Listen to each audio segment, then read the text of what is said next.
What's up, guys? It's your boy S Dub. Hopefully we can kill some boredom today. So it's episode 3, hitting that 66cc board job. Today I'm about to strip some paint and do some other odds and ends. Probably strip the motor, clean it up. But here at the sweet spot, we don't have a plan really. We kind of just wing it. So enough jaw jacking. Let's get it.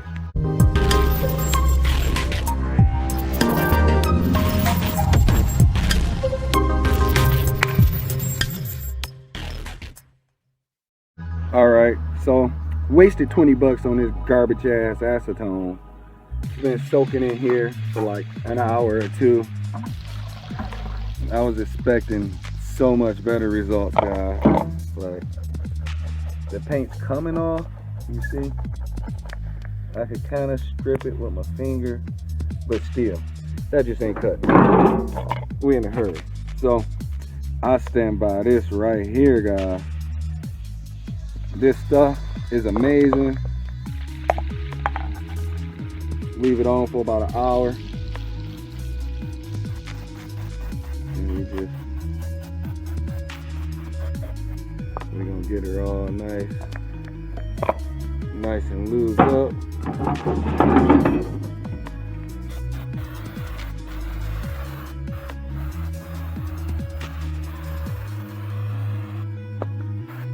And we're gonna let this sit for an hour, because we need to get this damn paint off. Make sure you're in a ventilated area, guys, because this stuff will choke you out. Alright, and that's a good healthy amount for this. Now we're gonna wait an hour, see what happens. And that's pulling it fresh out of a bucket of acetone, putting it on here. Sure, it'd work better if I'd have waited for the acetone to dry. But catch you in an hour. Alright, it's looking good and crusty. Let's see what happens.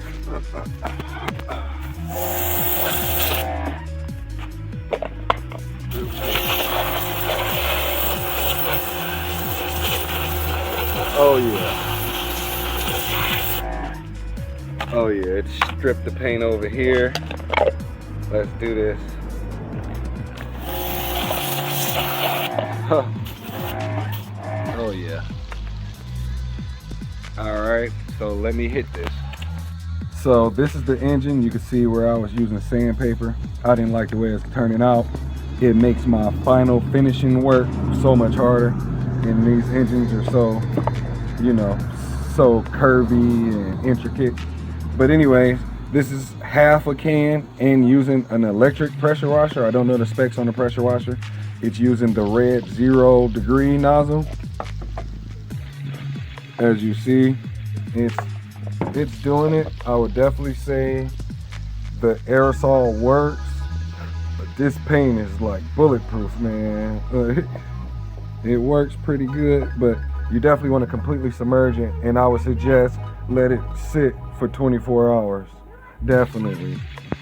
All right, so I used the last of the can, let it sit for 2 hours. Definitely the aerosol isn't as good as the actual liquid, because you could just sit it in a bucket like this and let it soak. And that's the issue, we're not getting complete submergence. The product drips off. Here's one right here, hasn't been hosed down yet. You can see some black all around here, all up in there. So I'm gonna hit this with the pressure washer.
right, that's the best that's gonna get, but there it is.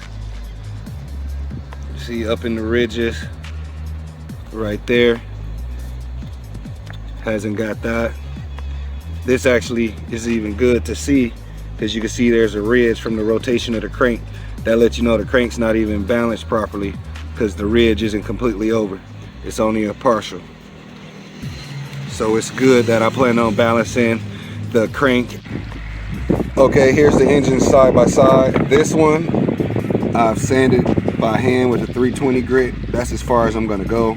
I was gonna do a perfect polish, but my bench grinder is down. So we're just gonna go back to the original plan me and my wife agreed on, which was a color scheme of black and gold and doing a cafe racer. But you can see where it's got hit, and you look over here and you can definitely see the difference. So this was 320 grit. There's a ridge right here. That lets me know that my crankshaft was not balanced because there's a ridge and you can feel it right there. So it's probably you know, the crankshaft was rubbing. So I'm gonna clean this side. You can see the differences.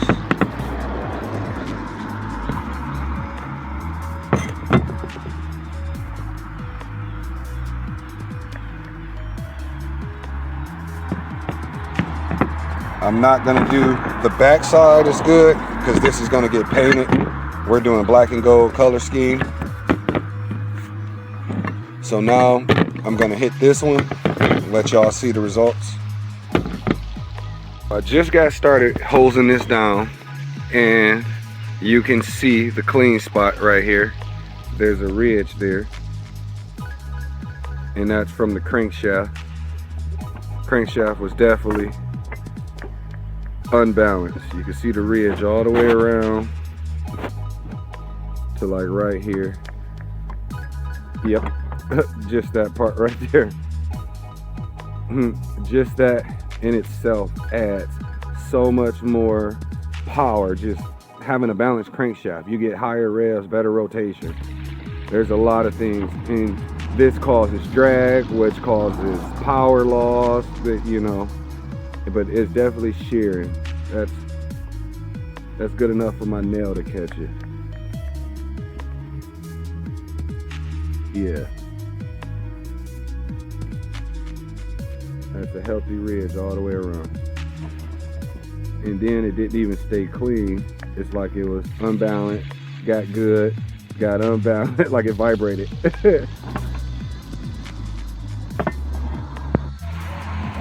Okay, so this is an hour's worth of sanding with acetone and 320 grit.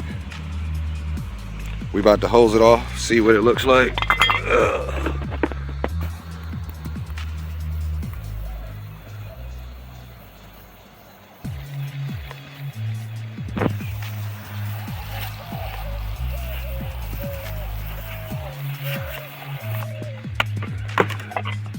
All right. Let's see what we're working with. And that's hosing it down without the pressure washer. Now I'm gonna hit it another hour. And I'm primarily focusing on the back to try to rub that down to match the wear right here. But honestly, if I put it back together and put it back, it'd be fine because the damage is done. Plus, I plan on balancing the crank. All right, so right now, they're gonna get a 1 hour oil bath. I sprayed them with some silicone WD-40, both sides all over. I'm gonna let them sit here, and what this does is this is gonna help prevent rust. Any micro fissures or anything, it's gonna just settle in there. I could rub it in, but I'm just gonna let it sit, take a break. My shoulder is killing me from all of this sanding. And then after this, we're gonna put the motor back together, tape off the ports and holes, and we're gonna start priming, getting it ready for paint. All right, this is the primer. This is the paint right here. Has a lacquer, so we won't need a clear coat. 600 grit sandpaper. And they taped off clogged up and everything. They're ready to go. All right, so this is the first coat, or second coat. I'm not painting, the wife is.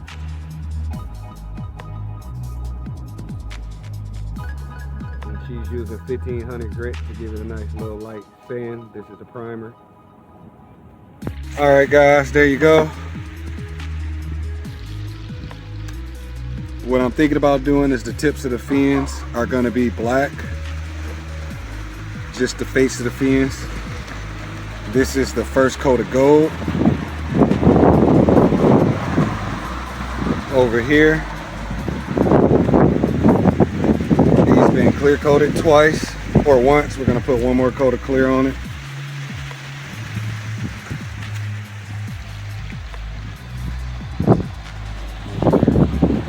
And while I was out, so the next series, the next build we're gonna do here at the spot is gonna be a scooter build. I'm debating if I'm gonna do electric or gas. So y'all guys let me know, but I'm thinking about electric, doing the dual hub on the wheels. My wife want to do a fat tire in the back, kind of like a drag slick, like 3-4 inches wide. She want to do fat. But all right, guys, spot you in the next one.